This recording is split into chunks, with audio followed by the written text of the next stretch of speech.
ప్రియమైన దేవుని బిడ్డారా, మరి దేవుని వాక్యము చెల్లించడానికి తెలియజేయడానికి దేవుడు అనుగ్రహించినటువంటి సదవకాశాన్ని బట్టి దేవాది దేవునికి స్తోత్రాలు చెల్లించుకుంటున్నాను.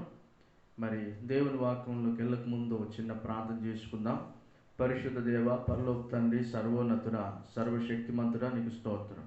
మీ వాక్యోపదేశం ధ్యానిస్తుండగా తోడుకోండి. మీ సిలువ చాటును మరుగుపరుచుకొని మీ సంగతులు తెలియజేయండి. మీరు నాలో నుండి మాట్లాడి దర్శించి సహాయం చేయమని యేసు నామములో అడుగుచున్నాం తండ్రి, ఆమేన్.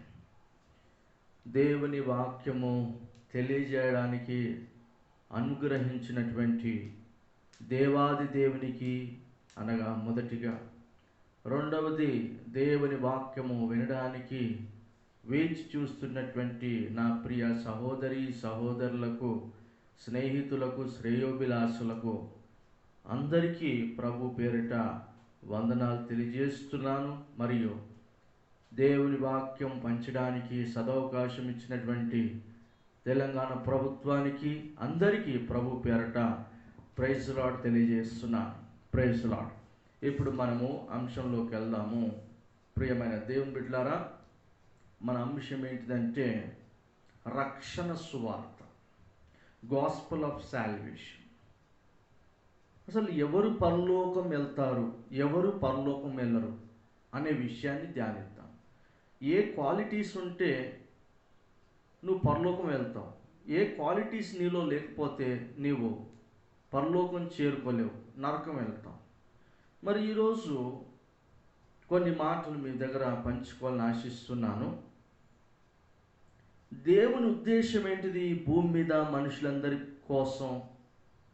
మొదటి తిమోతిలకు రాసిన పత్రిక 2వ అధ్యాయము 4వ వచనంలో రాయబడింది, ఆయన అనగా దేవుడు మనుషులందరూ రక్షణ పొంది సత్యమును గూర్చిన అనుభవ జ్ఞానము గలవారై ఉండవలనని ఇచ్చయించుచున్నాడు. అంటే అందరూ రక్షణ పొందాలి అని దేవుని యొక్క ఉద్దేశం. రక్షణ పొందాలంటే నీలో ఏముండాలి? సత్యమును గూర్చిన అనుభవ జ్ఞానము. జ్ఞానం లేకుండా నశించిపోతున్నారు ప్రజలు. ఈ సత్యమును గురించిన అనుభవ జ్ఞానం లేదు, కానీ అసత్యమును గురించిన అనుభవ జ్ఞానము లోకంలో ఎక్కువైపోయింది.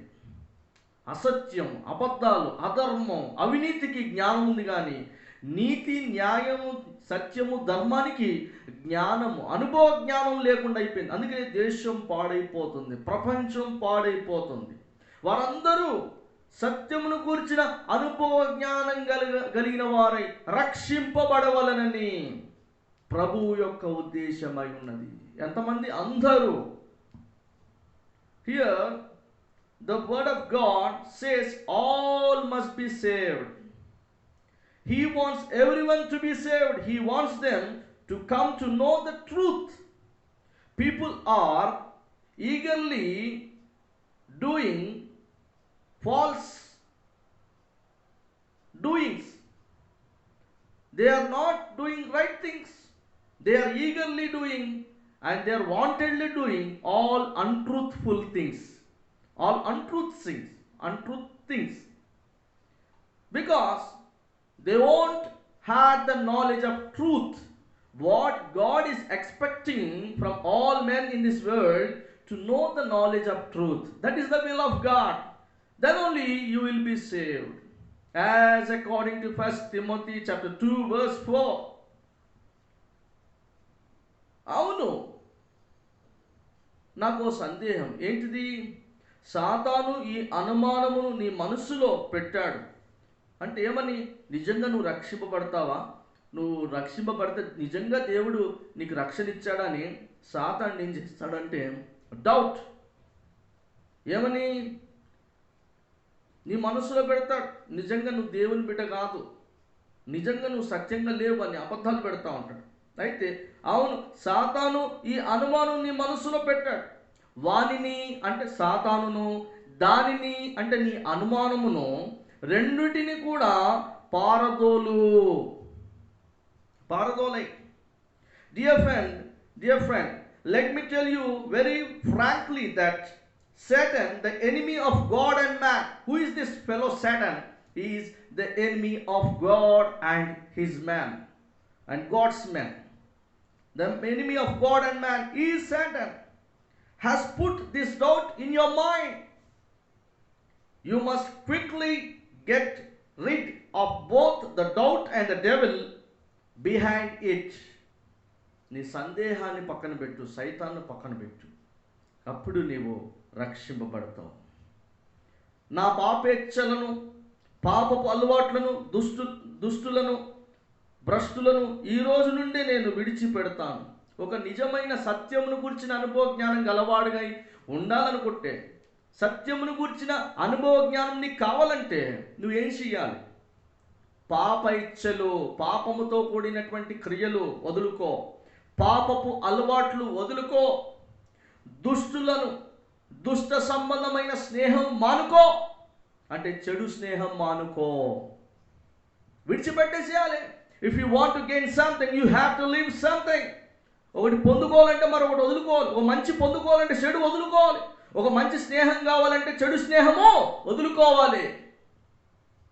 From today onwards, I am saying goodbye to my sinful desires, sinful habits and sinful life. I am stopping pleasing my bad and wicked friends. This is my firm decision. ఇదే నా ఖండితమైన నిర్ణయము. అది సత్యమును గురించిన అనుభవ జ్ఞానం గురించినటువంటి అన్వేషణ. ఇక ఈ రోజు నుండి రక్షణ విషయంలో ఎదుగు నిమిత్తం నేను రక్షింపబడ్డాను. నా పాపాలు యేసు ఒప్పుకొని ఆయన పుణ్యమైనటువంటి అమూల్యమైన రక్తంతో కడుక్కున్నాను. ఇక నేను దేవుని కోసం జీవిస్తాను, సత్యం కోసం జీవిస్తాను, న్యాయం కోసం జీవిస్తాను, ధర్మం కోసం జీవిస్తాను అనుకుంటే నీకు కావాల్సింది ఏంటిదంటే, 1 పేతురు రాసిన పత్రిక 2వ అధ్యాయం 3వ వచనం రాయబడింది. బైబిల్ చదవాలి ఒకటి, రెండోది బైబిల్ వినాలి, దేవుని వాక్యం వినాలి, మూడోది ప్రార్థించాలి, మారు మనస్సు అనగా రక్షణ పొందిన వారి సహవాసములో ఉంటూ ఉండాలి. నువ్వు సత్యము కోసము జీవించాలనుకుంటే ఈ 4 పనులు చేయాలి. ఎక్కడుంది? 1 పేతురు రాసిన పత్రిక 2వ అధ్యాయం 1 నుంచి 3 వచనాలు. ఏమని? ప్రభువు దయాళుడని మీరు రుచి చూచి ఉన్న ఎడల సమస్తమైన దుష్టత్వమును, సమస్త దూషణ మాటలను మాని క్రొత్తగా జన్మించిన శిశువులను పోలిన వారై నిర్మలమైన వాక్యమును పాల వలన రక్షణ విషయంలో ఎదుగు నిమిత్తం ఆ పాలను అపేక్షించుడి. అంటే ఏంటిదండి? ఇంకో మాట, 2 తిమోతిలకు రాసిన పత్రిక 2వ అధ్యాయం 2వ వచనంలో, నీవు యవనిచ్చల నుండి పారిపోమ్మ, పవిత్ర హృదయులై ప్రభునకు ప్రార్థన చేయు వారితో కూడా నీతిని, విశ్వాసమును, ప్రేమను, సమాధానము వెంటాడుము అని రాయబడు. అంటే నీవు మొదట దేవుని వాక్యం చదవాలి, రెండోది దేవుని వాక్యం వినాలి, మూడవది ప్రార్థించాలి, నాలుగవది పరిశుద్ధులతో సహవాసం చేయాలి. We need to have the friendship and fellowship with holy men, holy saints. Then only you will stand firm on truth. From today onwards, in order that you may grow up in your salvation, according to 1 Peter chapter 2 verse 2, you must read the Bible, number 1, you must listen to it, number 2, and you must also pray, number 3, and you need to have the fellowship with the holy men. That is, be in the fellowship of those who have the experience of repentance and salvation. Number 4, this one. So, అంటే రక్షణ గురించినటువంటి అనుభవ జ్ఞానం గల వారితో సహవాసం చేయమంటున్నాడు. Fellowship with holy men, fellowship with holy saints, fellowship with holy people, those who are living in this world. So number 1, once again I will tell you, read the word of God, that is Bible. Number 2, listen the word of God. Number 3, pray for yourself. Number 4, be fellowship with the holy men. In all, as according to where it is, as according to 2 Timothy chapter 2 verse 22. See, the Bible says, according to 1 Peter chapter 2 verse 2, like babies that were just born, you should long for the pure milk of God's word. It will help you grow up as believers. See, 2 Timothy chapter 2 verse 22, what the Bible says, run away from these evil things that young people long for. Mostly young people are long for which things? Evil things only. Run away from that. Try hard to do what is right. What you need to do? Try hard to do what is right. Have faith, love and peace. Do these things together with those who call on the Lord from a pure heart. నీవు పొందిన రక్షణ పోతుందా అని నిన్ను హేతు అనగా కారణము అడుగు ప్రతి వ్యక్తికి సాత్వికముతోను భయముతోను సమాధానం చెప్పడానికి ఎల్లప్పుడూ సిద్ధంగా ఉండు. అంటే ఏంటిది? నువ్వు రక్షింపబడ్డావు, నువ్వు దేవుని బిడ్డ అయిపోయినావు. అది ఎట్లా అవుతుంది? అలా ఎలాగైతుంది? అట్లెట్లయితుంది అని అంటారు చాలామంది. అది ఎలాగైతుంది, అట్లెట్లయితుంది అంటే అది ఇలాగైతుంది. ఎలాగా? ఏ రూపకంగా అవుతుంది? ఏ వాక్య రూపకంగా అవుతుంది అంటే ఏ వాక్య రూపకంగా అవుతుంది? ఏ వాక్య ఆధారం బట్టి అవుతుంది అంటే 1 పేతురు రాసిన పత్రిక 3వ అధ్యాయం 15-16 వచనాల్లో రాయబడింది. ఏమని? నిర్మలమైన మనస్సాక్షి గలవారై మీలో ఉన్న నిరీక్షను గురించి మిమ్మును హేతువడు ప్రతివానికి సాత్వికముతో భయముతో సమాధానము చెప్పుటకు ఎల్లప్పుడూ సిద్ధముగా ఉండి మీ హృదయముల యందు క్రీస్తును ప్రభుగా ప్రతిష్ఠించుడి. అప్పుడు మీరు దేని విషయమై దుర్మార్గులని దూషింపబడుదురో దాని విషయమై క్రీస్తునందు ఉన్న మీ సత్ప్రవర్తనను మీరు అపనింద వేయువారు సిగ్గుపడుతురు. చూడండి ఇక్కడ ఎంత స్పష్టంగా రాయబడింది. ఇక్కడ మనం సిద్ధపడాలి. ఎందుకు రక్షింపబడ్డాను? బైబిల్ ఎందుకు చదవడం అంటే చదవాలి. ఎందుకంటే ఒక వ్యక్తి అధర్మంగా, అసత్యంగా, అన్యాయంగా మాట్లాడుతున్నాడంటే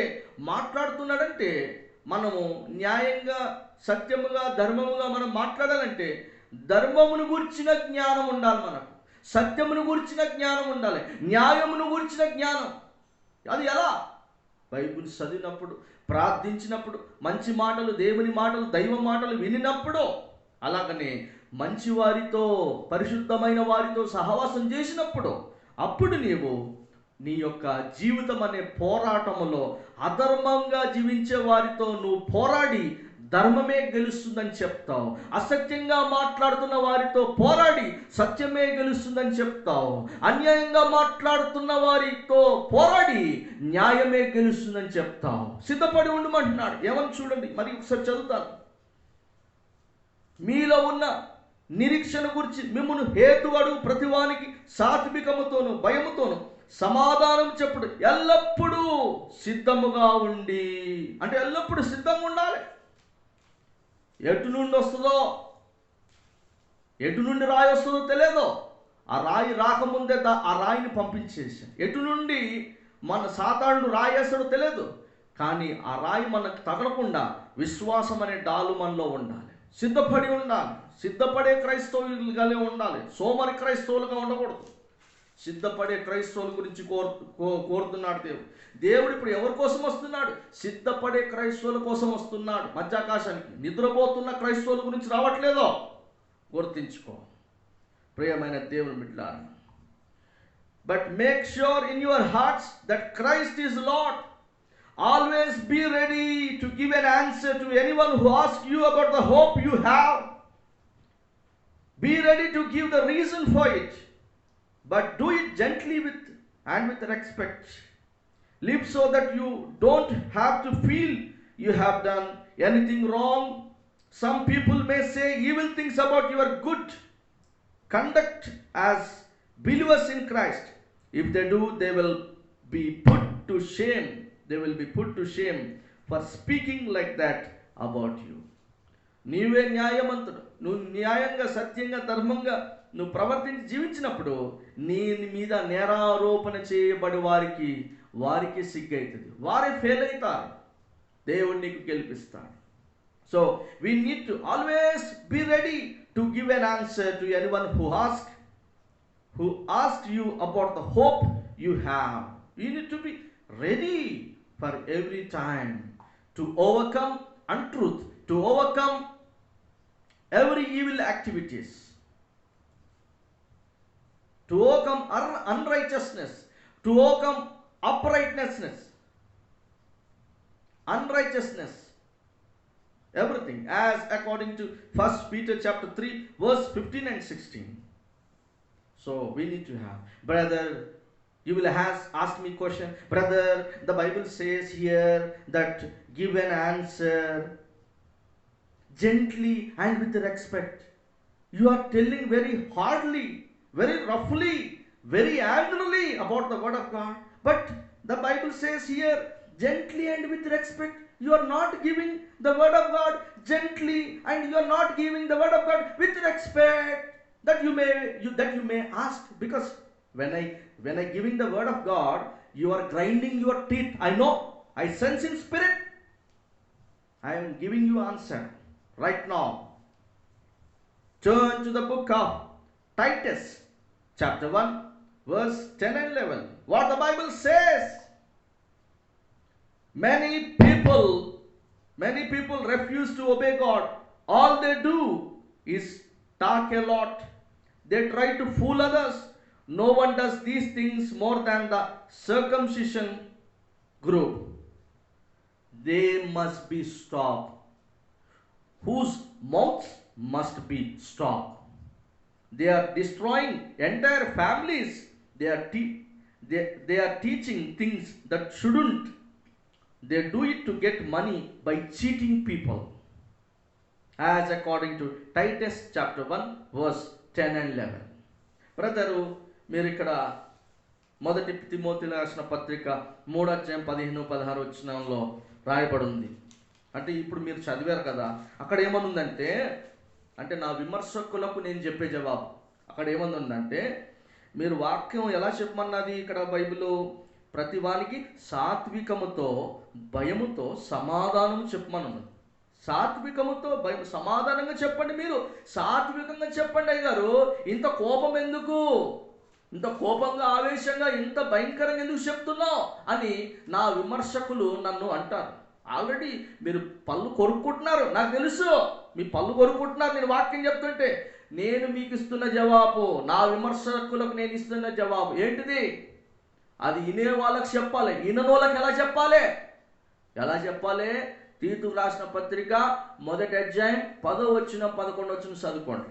ఏమనుంది? చదువుతాను, వినండి. అనేకులు విశేషముగా సున్నతి సంబంధులు, అంటే రక్షింపబడిన బిడ్డలు, రక్షింపబడిన క్రైస్తవులు, అవిధేయులను, వాళ్ళు ఎలా ఉన్నారంట? అవిధేయులను, వదరబోతులను, మోసపుచ్చువారై ఉన్నారు. వారి నోళ్ళు మూయింపవలను. ఏమంటున్నాడు ఇక్కడ? వాళ్ళ నోళ్ళు మూయించమంటున్నాడు. Shut their mouths in Jesus name with the word of God. వారి నోళ్ళు మూయించే అంటున్నాడు ఇక్కడ. నోళ్ళు మూయించాలంటే మరి మూయించాలి కదా, అందుకే మూయించేస్తున్నాను. వారి నోళ్ళు మూయించవలను. అట్టివారు ఉద్దేశింపకూడని వాటిని దుర్లాభము కొరకు, అంటే అన్యాయంగా డబ్బు సంపాదిస్తున్నారు. చాలా మంది సేవకులు అన్యాయంగా సంపాదించేస్తున్నారు. దుర్లాభము, లాభం ఉండాలి కానీ లాభంలో దుర్లాభం ఉండకూడదు. దుర్లాభము కొరకు ఉపదేశించుచు కుటుంబములనే పాడు చేయుచున్నారు అని రాయబడి. వారి నోర్లు మూయించమంటున్నాడు.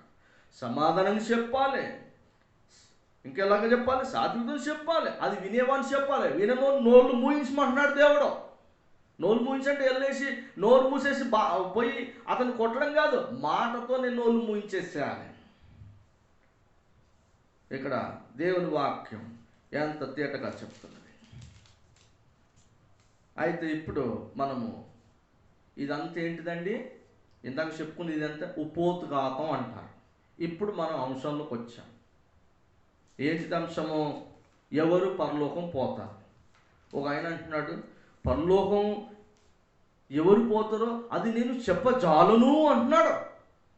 మరి నేను చెప్పగలను, నువ్వు చదువుతావు, నేను చదువుతాను, విను. నువ్వు మౌనివై ఉండు, నేను చదువుతాను, నువ్వు వినుము. పరలోకం ఎవరు పోతారో బైబిల్లోనే ఉంది. So then the Bible declares very clearly that here and now one can know sure as to who will enter into the kingdom of heaven and who will not enter into the kingdom of heaven. It is just enough to examine the following scriptures. ప్రశ్న, ఎవరు పరలోక రాజ్యంలో ప్రవేశిస్తారు? దానికి నేను 8 points చెప్తాను, 8 మాటలు Bible తీసి. పరలోక రాజ్యం పోతావా నువ్వంటే నేను చెప్పజాలను అంటున్నారు. ఎందుకు చెప్పజాలు? ఎవరు వెళ్తారు పరలోకం? ఇక్కడ ఉంది వాక్యంలో. ఎవరు పరలోక రాజ్యం ప్రవేశిస్తారు? నంబర్ 1, మొదటిది మత్తయి సువార్త 5:3 ఏమనుంది? ఆత్మ విషయమై దీనులైన వారు ధన్యులు, పరలోక రాజ్యం వారిది. ఆత్మలో దీనత్వం, గర్వము, అహంకారం ఉండేవాళ్ళు పరలోక రాజ్యం వెళ్ళరు. ఆత్మ విషయమై దీనులైన వారు ధన్యులు, పరలోక రాజ్యం వారిది. నంబర్ 1. నంబర్ 2, రెండో మాట మత్తయి సువార్త 5:10 నీతి నిమిత్తం హింసింపబడువారు ధన్యులు, పరలోక రాజ్యము వారిది. అవినీతి నిమిత్తం హింసింపబడకు, నీతి నిమిత్తం హింసింపబడు, పరలోక రాజ్యం నీది. మూడవది నంబర్ 3 మత్తయి సువార్త 5:20 శాస్త్రుల నీతి కంటేనో పరిసయ్యుల నీతి కంటేనో నీ నీతి అధికము కాని ఎడల మీరు పరలోక రాజ్యంలో ప్రవేశింపనేరని మీతో చెప్పుచున్నాను అని రాయడు. మత్తయి సువార్త 5:20 శాస్త్రుల నీతి కంటే పరిసయ్యుల నీతి కంటేనో అని రాయబడి. అంటే శాస్త్రులు పరిసయ్యులు ఎలాంటి వారంటే వాక్యం చెప్తారు కానీ వాక్య ప్రకారం జీవించరు. కాబట్టి వారి నీతి కంటే నీ నీతి అధికంగా ఉండాలని ఇక్కడ రాయబడుతుంది. అలాగనే నాలుగోది నంబర్ 4 మత్తయి సువార్త 7:21 ప్రభువా ప్రభువా అను నన్ను పిలుచు ప్రతివాడును పరలోక రాజ్యంలో ప్రవేశింపడు గాని పరలోకమందున్న నా తండ్రి చిత్త ప్రకారము చేయువాడే ప్రవేశించును. ప్రభువా ప్రభువా ప్రభా ప్రభా అని అన్ని పాపాలు చేసుకుంటూ పోతే పరలోక రాజ్యం వెళ్ళాడు. ప్రభా ప్రభా అనుకుంటా అన్ని తప్పులు చేసుకుంటూ పోతే పరలోక రాజ్యం వెళ్ళాడు. ప్రభా ప్రభా అని అన్ని అబద్ధాలు ఆడుకుంటూ పోతే పరలోక రాజ్యం వెళ్ళావు. ప్రభా ప్రభా అన్ని చండాలమైన పనులు చేసుకుంటూ పరలోక రాజ్యం వెళ్ళావు. దేవుని వాక్య ప్రకారం జీవిస్తేనే వెళ్తామని ఇక్కడ రాయబడింది. 5వ మాట 5 మత్తయి సువార్త 18:3 మీరు మార్పు నొంది బిడ్డల వంటి వారైతే గాని పరలోక రాజ్యంలో ప్రవేశింపరని మీతో నిశ్చయముగా చెప్పుచున్నాను. బిడ్డల వంటి చిన్నపిల్లలు చూడండి, కొద్ది కోపడితే మళ్ళీ ఒక 10 నిమిషాలు ఫ్రీ అయిపోతారు. మనోళ్ళు ఎలాగా ఒక చిన్న కోపడ్డారు, ఒక చిన్న తప్పు తీశారనుకోండి, ఇక నెలల తరబడి సంవత్సరాల తరబడి పగలు పెట్టేసుకుంటారు. అలాంటిది ఉండకూడదు. పిల్లలు వంటి వారైతేనే పరలోక రాజ్యం అని రాయబడింది. 6వ మాట నంబర్ 6 యోహాను సువార్త 3:3 ఒకడు క్రొత్తగా అంటే పైనుండి జన్మిస్తేనే కానీ అతడు దేవుని రాజ్యంలో చూడలేడని మీతో నిశ్చయముగా చెప్పుచున్నాను. క్రొత్తగా జన్మించాలి. ఎలాగ క్రొత్తగా జన్మించడం? 7వ మాట ఎక్కడుంది? యోహాను సువార్త 3:5 ఒకడు నీటి మూలంగాను ఆత్మ మూలంగాను జన్మిస్తేనే కానీ దేవుని రాజ్యములో ప్రవేశింపలేడని నిశ్చయముగా చెబుతుంది. నీటి మూలముగా అనగా నీటి బాప్తిసము, ఆత్మ మూలముగా అనగా పరిశుద్ధాత్మను పొందుకొని అన్య భాషలు మాట్లాడడం. అతడు పరలోక రాజ్యంలో వెళ్తాడు.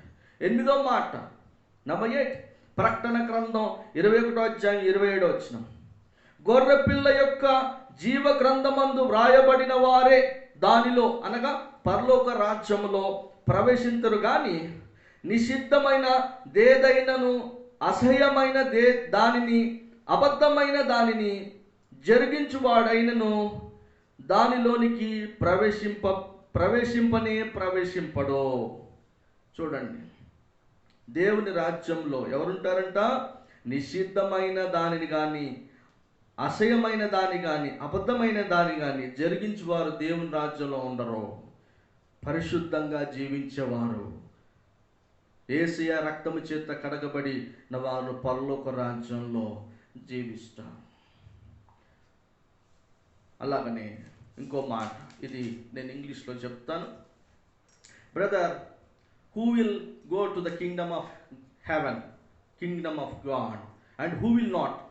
I have an answer. Many people say, I cannot tell, brother, that I can't go to heaven or anywhere. I can't tell. God only knows. We cannot tell. Some foolish people tell like that. I will tell that. Who will go? According to the word of God only. As our question is, number one, who will enter the kingdom of heaven, kingdom of God or heaven? Number one, I had 8 points as according to the word of God. Number one, Matthew chapter 5 verse 3, blessed are those who are spiritually needy, the kingdom of heaven belongs to them. Number two, Matthew chapter 5 verse 10, blessed are those who suffer for doing what is right. Blessed are those who suffer for doing what is right. The kingdom of heaven belongs to them. Suffer for good things, suffer for right things, then the kingdom of heaven belongs to you. Number 3, Matthew chapter 5 verse 20, here is what I tell you, you must be more godly than the Pharisees and the teachers of the law. If you are not, you will certainly not enter the kingdom of heaven. So we must be more godly than Pharisees, and we must be more godly than teachers of the law. Number